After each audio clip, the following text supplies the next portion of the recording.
लेकिन शुरू से जो जुनून है कि मुझे उत्तर प्रदेश सरकार में एक मोहर लगनी थी कि मैं उस आयोग से मैं क्वालिफ़ाई करूं। सर देखिए, मैं गांव क्षेत्र से हूं। जब मैं यहां तक पहुंच सकता हूं बिना कोचिंग का, तो जो आज तक जो आजकल स्टूडेंट हैं या जो छात्र हैं, जो विद्यार्थी हैं, वे उनको पूरी संसाधन मिल रही है। वे थोड़ा-सा ये लक्ष्य पे लग जाएँ और बस परीक्षा की प्रकृति समझ जाएँ, नेचर समझ जाएँ कि क्वेश्चन कहाँ से पुट अप कर रहा है और उसी पे मेहनत करें, तो हमको नहीं लगता है बहुत ज़्यादा कठिन है। हेलो सर, सबसे पहले तो सर यहाँ इस बिल्डिंग तक आने के लिए सर आपको कंग्रेचुलेसन सर, क्योंकि बहुत ही लोग तैयारी करते हैं सर, यहाँ तक ही नहीं आ पाते सर। धन्यवाद सर, धन्यवाद। सर सबसे पहले सर अपना नाम बताइए सर, आपका एजुकेशनल बैकग्राउंड सर, और शिक्षा कहाँ से लिया आपने प्रारंभिक, इसके बाद। सर मेरा नाम नीरज केसरी है और मेरा एजुकेशनल बैकग्राउंड पूरा मिर्ज़ापुर से हुआ है और इलाहाबाद में मैं तैयारी किया हूँ और वर्तमान में मैं इंटर कॉलेज में अध्यापक हूँ। तो कब से सर? सर 2017 से मैं इंटर कॉलेज में हूँ। अच्छा सर, तो बात करते हैं सर आपका ऑप्शनल और medium sir. Sir optional sir मेरा ज्योग्राफी है और मीडियम हमारा हिंदी सर है। हिंदी। ओके सर, आप बात करते हैं इंटरव्यू की, तो सर इंटरव्यू कैसा था और माहौल कैसा था, क्वेश्चंस वगैरह कहाँ से थे सर? नहीं सर, इंटरव्यू सर बहुत अच्छा हुआ, मोहरा सर के बोर्ड में था और बहुत ज़्यादा सपोर्ट भी किए और इंटरव्यू सही गया है और नंबर भी अच्छा हो सकता है। तो सर कुछ क्वेश्चन रिकॉल कर पा रहे हो तो सर बताइए सर। जी सर, उसमें पूछा कि जो ग्लोब है, ग्लोब अपने अक्ष पे कितना झुका है और ये अपने अक्ष पे क्या परिक्रमण करता है कि परिभ्रमण करता है, और कुछ हिल स्टेशन का नाम, और उत्तर प्रदेश के कितने राज्य सटे हुए हैं, और हिमालयी रीजन जो हैं उसके राज्यों का नाम, ये पूछा गया। सर कुछ situation based question current situation based पूछा गया कि यदि मान लीजिए आप एज शिक्षक हैं और आपके स्कूल में जनजाति बाहुल्य है और जनजाति बाहुल्य जो हैं और और कुछ उनका वहाँ पे शोषण हो रहा है या फिर वहाँ मजाक उड़ाया जा रहा है कि आप जनजाति हैं, तो आप कैसे मोटिवेट करेंगे। तो यहाँ पर सर मैंने बताया कि एक जनजाति जब महिला हमारे देश की राष्ट्रपति बन सकती हैं तो उनको हम उदाहरण देंगे, देखिए इतना टाइप्स एरिया के महिला इतने पोस्ट पे जा सकती हैं तो आप लोग भी जा सकते हैं, और जो उनको कर रहा है उनको थोड़ा समझाएंगे। ओके सर, इंटरव्यू लगभग कितनी देर तक चला सर आपका? सर हमारा सर 20 मिनट चला इंटरव्यू। 20 मिनट सर बात करें तो सर इससे पहले भी सर यूपीएससी की या यूपी पीसीएस की कोई जर्नी रही हो, उसको बारे में बताइए सर। नहीं सर, यूपी पीसीएस में मेरा तीसरा इंटरव्यू है और बहुत अच्छा माहौल रहा, और 2018 का दिया, मैं 16 का दिया और उसके बाद फिर मौका मिला है इंटरव्यू देने का। सर यूपीएससी की भी कोई जर्नी रही सर? नहीं, यूपीएससी सर मैं ग्रामीण पृष्ठभूमि से आता हूँ और इसमें बताने वाला भी कोई नहीं था उस समय, और जब मैं बीए करके निकला, बीएड किया, एमएड किया, आधा पीएचडी किया, जब जॉब लग गया तो अंदर से आने लगा कि अब हमको कुछ प्रशासनिक सेवा में भी जाना चाहिए। सर क्योंकि सर आप 3 बार इंटरव्यू तक पहुँचे सर, तो सर उसके बारे में सर सबसे पहले सर आप प्री के लिए बुक लिस्ट बताइए क्या फॉलो करते थे, और मेंस फिर सर प्री के लिए पहले उनकी जो है कि बहुत जैसे एक हम किस तरह से कूड़ा, बहुत कूड़ा जैसे है कि लोग उसमें कहेंगे इसमें कौन सा हम छाटें, कोई उसमें थोड़ा जो अच्छा चीज़ रहेगा वो छाट लेगा और कोई पूरा कूड़ा ही उठा के भागेगा। तो उसमें बुक बहुत हैं, लेकिन कोई एक बुक लीजिए, उसको 10 बार पढ़िए और उसमें से जो आपका क्वेश्चन पुटअप किया जा रहा है बार बार बेस, उसी को क्वेश्चन हल करने का प्रयास करिए। और पीटी के लिए तो उसमें बहुत ज़्यादा जो क्वेश्चन आता है पीटी में, बहुत तथ्यात्मक क्वेश्चन आता है, सिचुएशन बेस्ड बहुत कम क्वेश्चन आता है, तो पहले तथ्यात्मक आपको रटना चाहिए। ओके सर, जैसे हम हिस्ट्री की बात करें तो क्या सोर्सेज फॉलो किए सर आपने?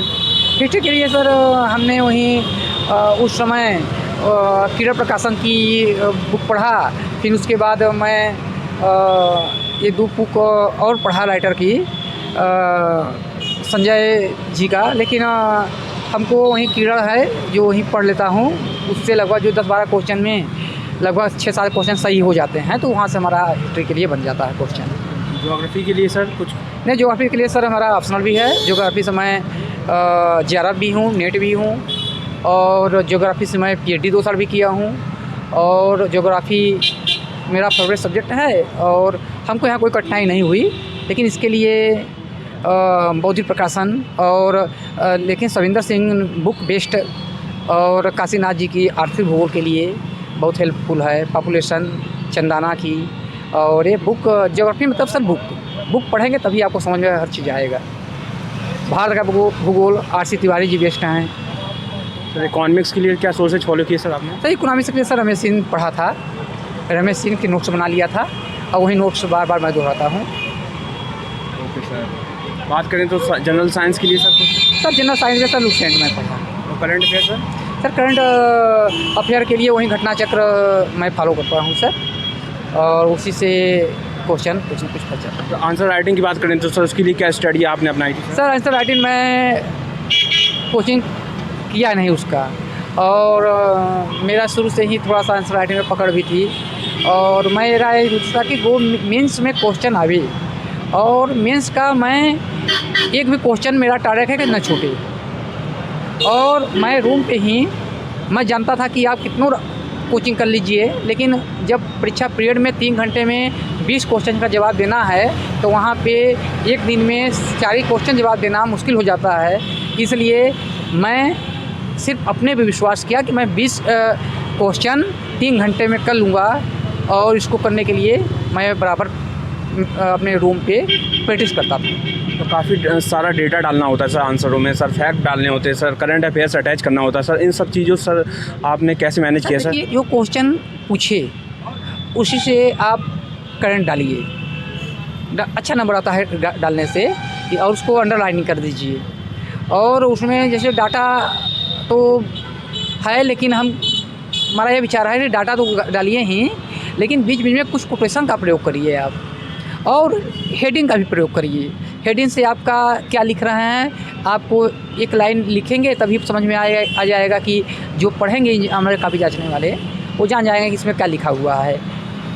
ओके सर, एथिक्स की बात करें तो सर क्या सोर्सेज फॉलो करने चाहिए सर? सर नीति शास्त्र के लिए तो मैं सर वहीं घटना चक्र पढ़ा और उसी का मैं नोट्स बनाया 20 पन्ने की, और उसी को बार-बार मैं सर पढ़ता हूँ। और सर ऐसे के लिए सर क्या सर? ऐसे के लिए सर वहीं अब कुछ निबंध जो पूछते हैं हमारे बैकग्राउंड से, ज्योग्राफी से पूछ देते हैं, और कुछ निबंध साहित्य पे हम नहीं कर पाते हैं, साहित्य पे हम नहीं आते हैं, तो कुछ करंट पे निबंध आ जाता है, और वो करंट जोड़ते हुए अपना ज्योग्राफी और इकोनॉमिक्स करते हुए इसको हम पूरा निबंध लिख डालते हैं।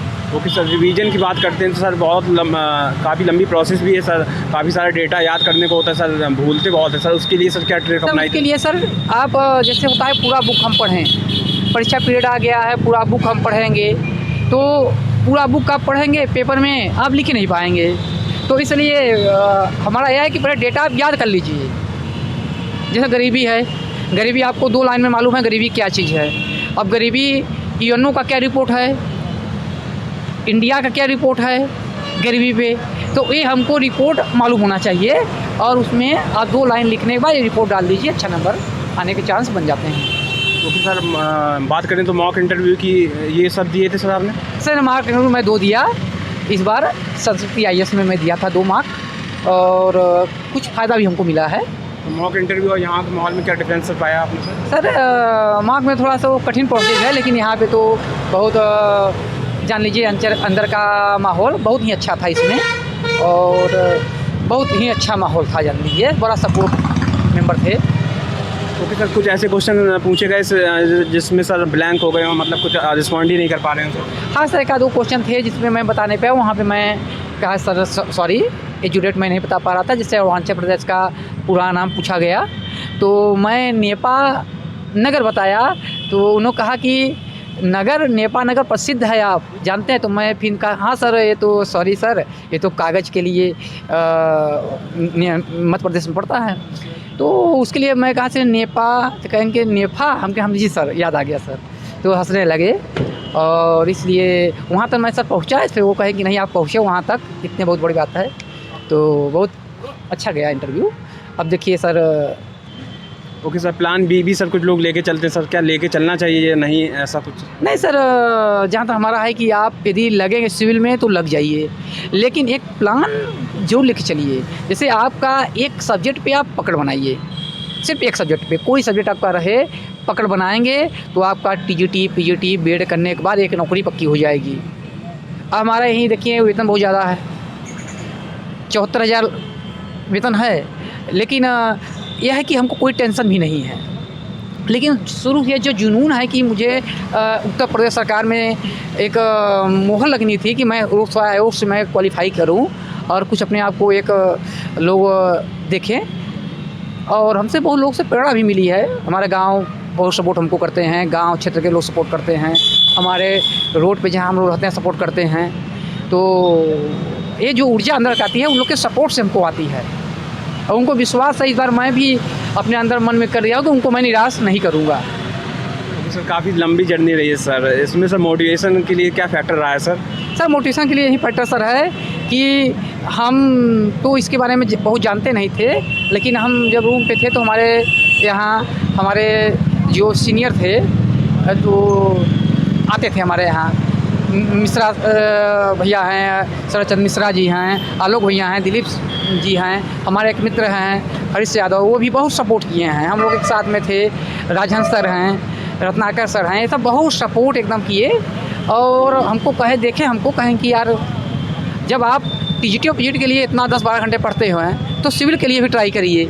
तो मैं वहाँ से मोटिवेट हुआ सिविल के लिए। ओके सर, एस्पिरेंट के लिए सर कुछ कहना चाहेंगे सर, कुछ गाइडलाइंस सर? सर देखिए मैं गांव क्षेत्र से हूँ, जब मैं यहाँ तक पहुँच सकता हूँ बिना कोचिंग का, तो जो आज तक जो आजकल स्टूडेंट हैं या जो छात्र हैं जो विद्यार्थी हैं वे उनको पूरी संसाधन मिल रही है। वे थोड़ा सा ये लक्ष्य पे लग गया है और बस परीक्षा की प्रकृति समझ जाए, नेचर समझ जाएँ कि क्वेश्चन कहाँ से पुट अप कर रहा है और उसी पे मेहनत करें तो हमको नहीं लगता है बहुत ज़्यादा कठिन है। Okay sir, thank you sir time देने के लिए सर, और इस बार आपका सिलेक्शन हो जाए सर हम लोग। धन्यवाद सर, धन्यवाद, धन्यवाद सर।